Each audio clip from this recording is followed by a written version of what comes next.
Mas Jesus lhe respondeu: Deixa por enquanto, porque assim nos convém cumprir toda a justiça. Então ele o admitiu.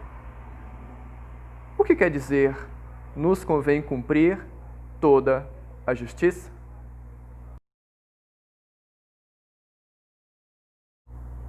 Olá, irmãos e irmãs de fé em Cristo Jesus.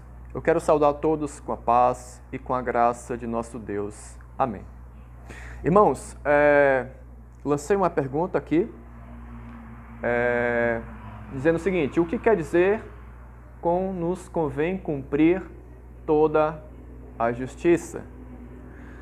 Pois bem, eu tenho lido aqui a passagem do Evangelho de Mateus, capítulo 3, no versículo 15.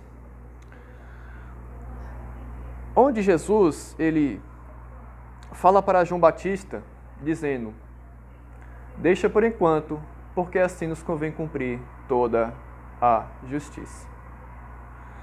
Irmãos, para compreendermos, para podermos entender essa expressão que Jesus usou para falar a João Batista, primeiro devemos procurar saber o significado da palavra justiça, que foi empregado nesse Evangelho de Mateus. E a palavra justiça, nesse verso 15, que é usado por Jesus, no original no grego, ela tem uma expressão no grego que diz dikaiosune, que é um substantivo feminino que significa retidão, alguém que obedece perfeitamente ao que exige justiça, ok?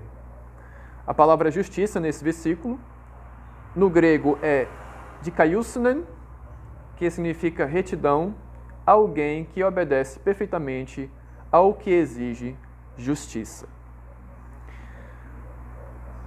Irmãos, essa palavra dikaiosune, no âmbito jurídico, era usado como espécie de veredito judicial, adequadamente uma aprovação judicial.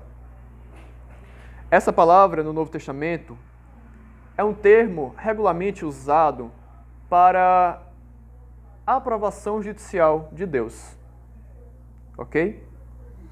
Dikaiosune no Novo Testamento, né? Ela tem um significado mostrando que a palavra remete à aprovação divina de Deus, a uma certa obediência de uma pessoa.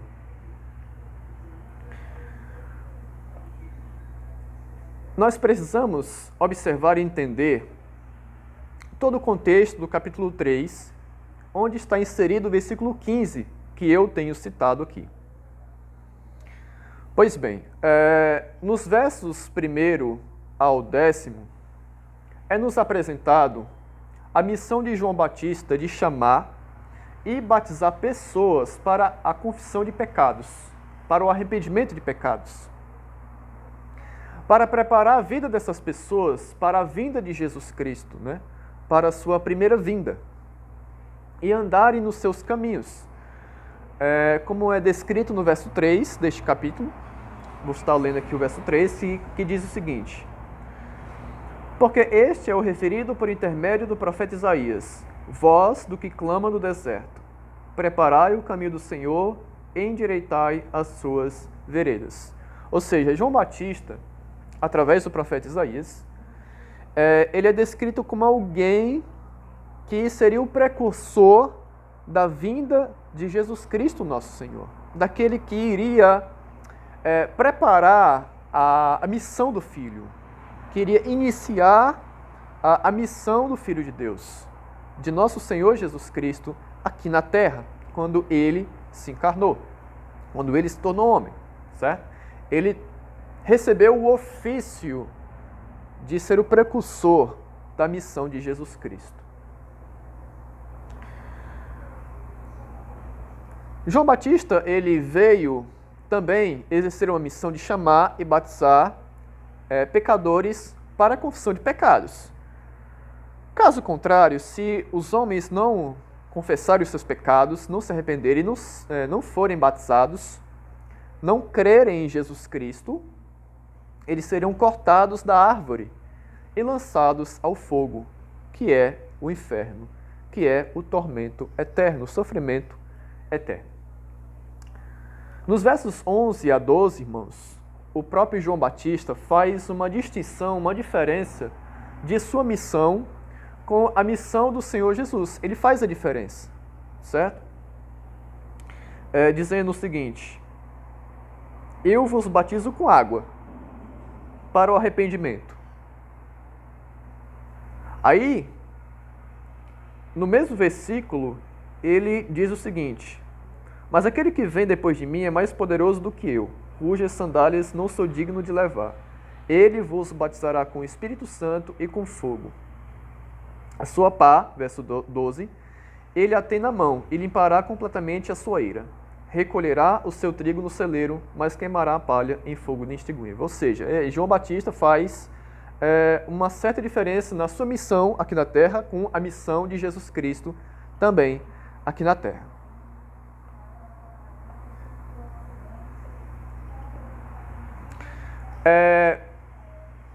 Já nos versos 13 a 14, irmãos, Jesus chega para ser batizado no Rio Jordão, certo? E de forma humilde, João Batista tenta se recusar a batizá-lo. Porque ele, de forma humilde, reconhece o senhorio e a soberania de Cristo diante dele, sujeitando a sua pequenez perante a grandeza do Filho de Deus. Como ele mesmo se descreve no verso 11, né, que ele fala o seguinte: eu vos batizo com água para arrependimento, mas aquele que vem depois de mim é mais poderoso do que eu, cujas sandálias não sou digno de levar.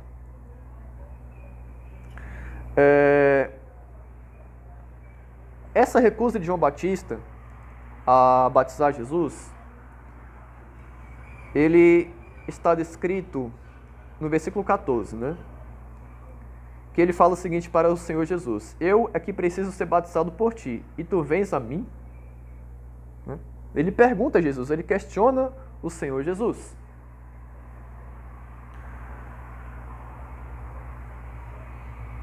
Agora precisamos entender mais o significado da parte desse texto, versículo 15, porque depois desses versos que eu tenho lido, que eu tenho mostrado para compreendermos todo o contexto do versículo, chegamos no mesmo versículo 15, onde Jesus fala para João Batista, dizendo: deixa por enquanto, porque assim nos convém cumprir toda a justiça. Pois bem, Jesus Cristo, nosso Senhor, ele fala isso para João Batista de uma certa forma, como ele pudesse estar falando, tipo: olha, João, é o seu dever de ofício de me batizar. E é o meu dever de ofício eu receber o seu batismo, para que eu venha receber a minha missão do Messias, de eu ser o Messias, de eu ser o ungido de Deus, para obedecermos à sua vontade, portanto, para termos a aprovação judicial de Deus. É mais ou menos o que Jesus está falando para João Batista. Olha, João, é necessário que você venha me batizar e que eu venha receber o seu batismo, para que eu venha começar a minha missão aqui na terra, a minha suprema missão de fazer a vontade de Deus aqui na terra. E foi o que aconteceu. Jesus foi batizado por João no Rio Jordão.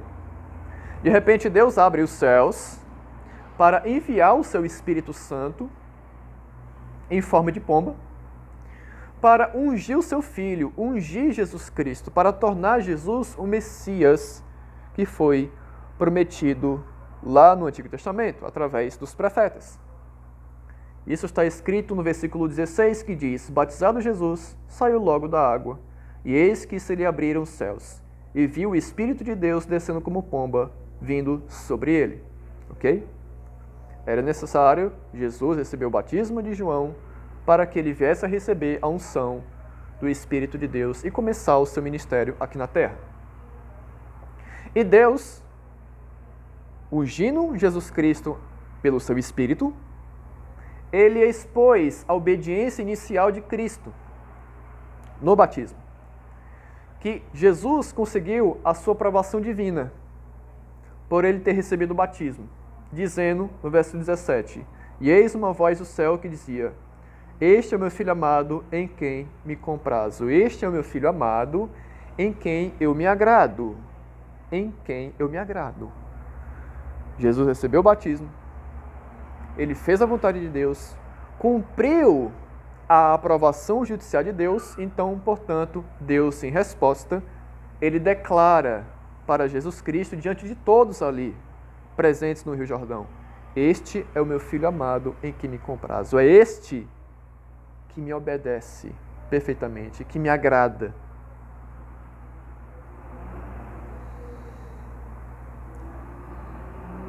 Portanto, irmãos, foi pelo batismo de João que Jesus Cristo começou o seu ministério de profeta, pregando e ensinando o Evangelho, de rei, para mostrar a sua glória e poder, né?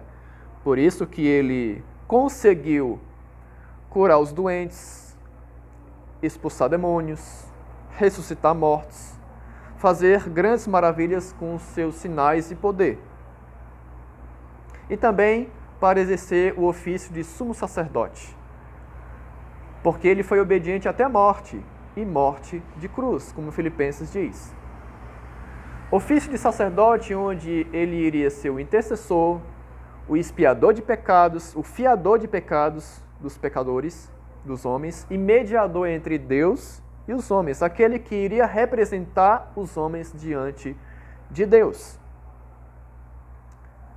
Para todo aquele que crer em Jesus Cristo. Crer na sua morte na cruz para a expiação dos seus pecados e na sua ressurreição dos mortos para a justificação deles. Irmãos, como o pastor e teólogo presbiteriano Albert Barnes, que viveu entre os séculos 18 e 19, comentou esse texto, a respeito desse texto, dizendo: é adequado e apropriado. E embora você se sinta indigno, é apropriado que isso seja feito. Ele faz aquela troca de palavras que Jesus usou para falar com João Batista nesse texto, certo? E embora você se sinta indigno, é apropriado que isso seja feito. A frase toda justiça aqui é a mesma que uma instituição ou compromisso justo. Jesus não teve pecado, óbvio, mas ele estava prestes a iniciar seu grande trabalho. Era apropriado que ele fosse separado por seu precursor, João Batista, e mostrasse sua conexão com ele e desse sua aprovação ao que João havia feito, ou seja, o batismo dele em relação a Jesus. Ele também se submeteu à ordenança do batismo, a fim de que, no início de sua obra, fosse possível que Deus declarasse publicamente, no versículo 17, este é meu filho amado e que me comprazo.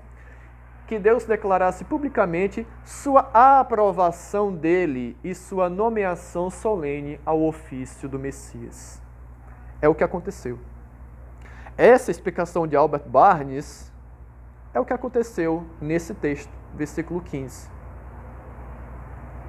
Do porquê Jesus recebeu o batismo de João. Qual foi o objetivo, a finalidade de ele ir para o Rio Jordão para receber o batismo de João Batista?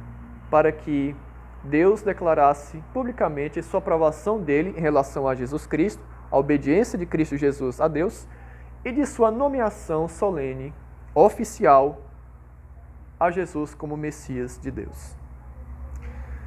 Irmãos, era necessário ele ter vindo para cumprir as sombras das ordenanças da lei e as profecias do Antigo Testamento sobre a sua pessoa e missão na terra, através dos profetas.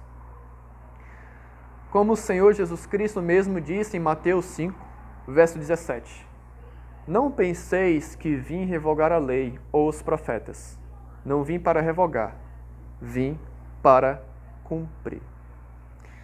Que essa palavra que essa compreensão das Escrituras venha chegar ao seu coração e ao seu entendimento, irmão. Que essa palavra de Deus venha te abençoar, em nome de Jesus.